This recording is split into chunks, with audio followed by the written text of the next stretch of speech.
Hello friends, welcome to Krishna edu mantra. स्वागत है आपका। इंग्लिश की जो है हमने सीरीज स्टार्ट कर ली है। तो जैसे कि आपको पता है कि हमने वन वर्ड सब्स्टिट्यूशन कंटिन्यू किए हैं।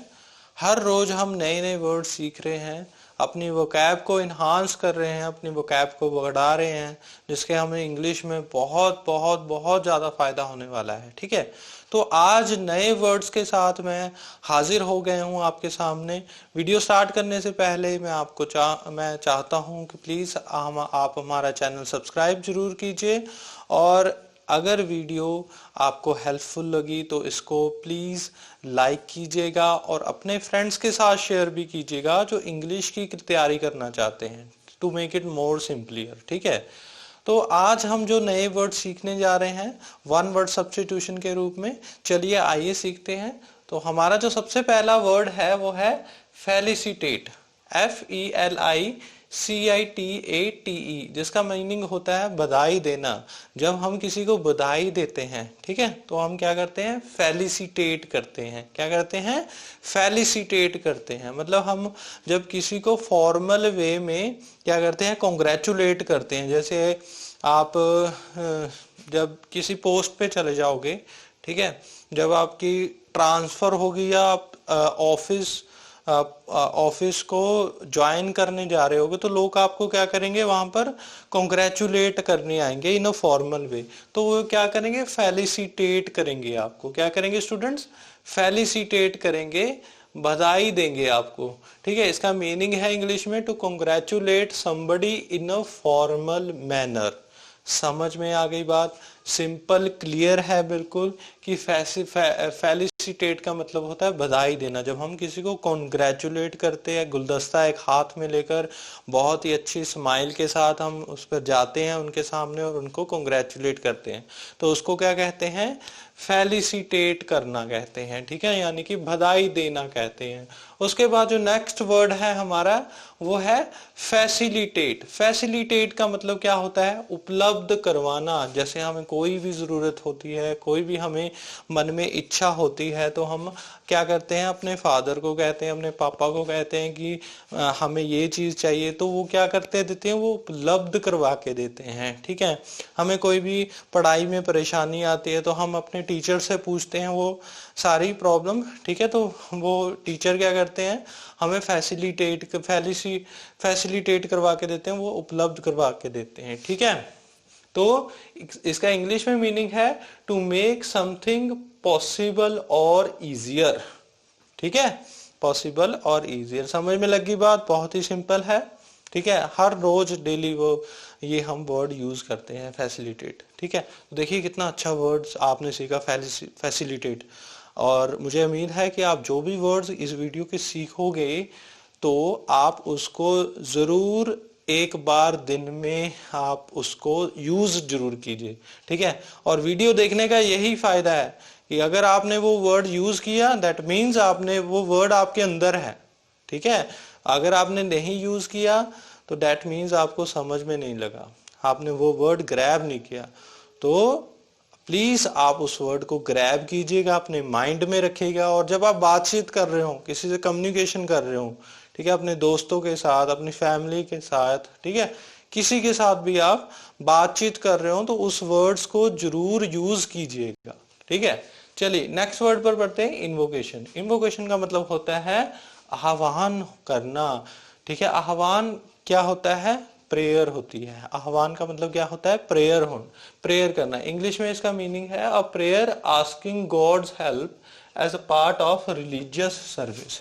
ठीक है, गॉड की, प्रभु की हेल्प जब हम मांगते हैं तो हम उसको कहते हैं इन्वोकेशन। क्लियर है? उसके बाद है डोटेज। डोटेज का मतलब होता है संठिया या मतिशीनता।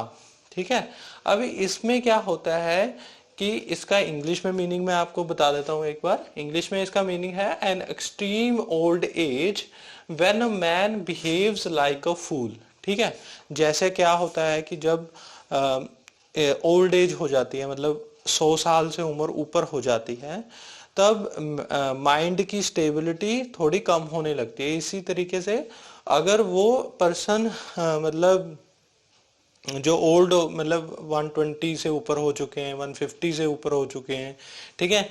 माइंड अनस्टेबल होने के कारण वो डिस्ट्रप्टिव एक्टिविटीज करें तो उस चीज को कहते हैं डोटेज। क्लियर है? तो हम इसको क्या बोलेंगे? मतिशीनता, यानी कि an extreme old age when a man behaves like a fool. मतलब जब 100 साल से ऊपर हो जाए तब ऐसी स्टेज आ जाती है डोटेज वाली, ठीक है। उसके बाद है इंसॉल्वेंट। इंसॉल्वेंट का मतलब क्या होता है? जब पैसे खत्म हो जाते हैं, आपके पास जीरो अमाउंट हो जाता है, ठीक है, और आपके जो है देनदार बहुत बहुत होते हैं, लेनदार बहुत होते हैं। जैसे आपने बहुत जगह पर पैसा लिया हुआ है उधारी, और आपके पास अभी पैसा देने को है नहीं वापस, तो उस चीज को क्या बोलेंगे? इंसॉल्वेंट बोलेंगे। यानी कि इसका हिंदी में मीनिंग क्या होता है? दिवालिया, यानी कि कंगाल। ठीक है फ्रेंड्स, तो इंसॉल्वेंट कभी मत होना, ठीक है। One who is not able to pay his debt, जैसे कि मैंने आपको बताया, जैसे आपने उधार किसी से लिया है, ठीक है, बट वो उधार चुकाने के लिए आपके पास पैसा नहीं है, उस चीज को हम बोलेंगे, जी हाँ, इंसॉल्वेंट बोलेंगे, यानी कि दिवालिया, और कंगाल भी कह सकते हैं आप, ठीक है। उसके बाद जो नेक्स्ट वर्ड है हमारा, बहुत ही अच्छा वर्ड है ये, चलिए आइए सीखते हैं इसको। इनकॉरिजिबल। इनकॉरिजिबल का मतलब होता है जिसे सुधारा ना जा सके, ठीक है। हिंदी में इसका, इंग्लिश में इसका मीनिंग है that which cannot be corrected और इम्प्रूव्ड और रिफॉर्म्ड। वो कोई भी चीज हो सकती है, आपने कोई गलती की है, या कोई ऐसा डिजाइन तैयार हो गया जो बाद में सुधारा ना जा सके, ठीक है, वो बहुत सारी चीजें हो सकती हैं, मतलब जिसमें करेक्शन की पॉसिबिलिटी ना हो, ठीक है, उसको हम बोलेंगे इनकॉरिजिबल। जी हाँ, इनकॉरिजिबल बोलेंगे उसको, ठीक है। नेक्स्ट वर्ड है, सेवंथ वर्ड है हमारा इनएक्सप्लिकेबल। INEXPLICABLE,